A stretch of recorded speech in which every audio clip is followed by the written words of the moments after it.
સુરતના ગોડાદરા રોડ પર આવેલી કેપિટલ સ્ક્વેર બિલ્ડિંગની પાછળ આવેલા ગાદલાના ગોડાઉનમાં ભીષણ આગ લાગી છે. આગ એટલી ભયાનક હતી કે ફાયર વિભાગ તેને મેજર કોલ જાહેર કરીને યુદ્ધ સ્તરે પ્રયાસ શરૂ કર્યા છે.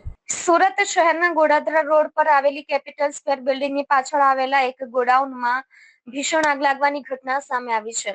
આ ગોડાઉન ગાદલાનું હોવાથી આગે ખૂબ જ ઝડપથી અને વિશાળ સ્વરૂપ ધારણ કર્યું હતું. આગની ગંભીરતાને જોતા ફાયર વિભાગ દ્વારા આ ઘટનાને મેજર કોલ તરીકે જાહેર કરવામાં આવી છે અને આગ પર કાબુ મેળવવાના યુદ્ધના ધોરણે પ્રયાસો શરૂ કરવામાં આવ્યા છે.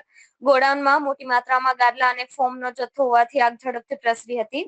ગાદલા સળગવાના કારણે દૂર દૂર સુધી ધુમાડાના ગોટે ગોટા જોવા મળી રહ્યા છે, જેના કારણે આસપાસના વિસ્તારમાં ભયનો માહોલ સર્જાયો છે. આગના સ્વરૂપને ધ્યાનમાં રાખીને ફાયર વિભાગે વધુ ફાયર ટેન્ડરો અને જવાનોને ઘટના સ્થળે રવાના કર્યા છે.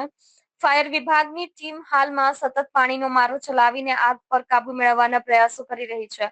આ સાથે જ આગ વધુ ન ફેલાય કે વધુ નુકસાન ન પહોંચાડે તે માટે આગને નિયંત્રણમાં રાખવાની કામગીરી પણ ચાલી રહી છે.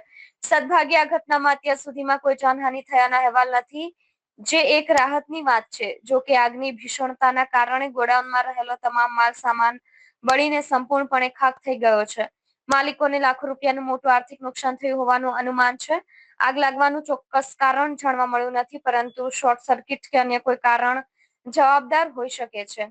ફાયર વિભાગ દ્વારા આગ પર સંપૂર્ણપણે કાબુ મેળવ્યા બાદ વધુ તપાસ હાથ ધરવામાં આવશે.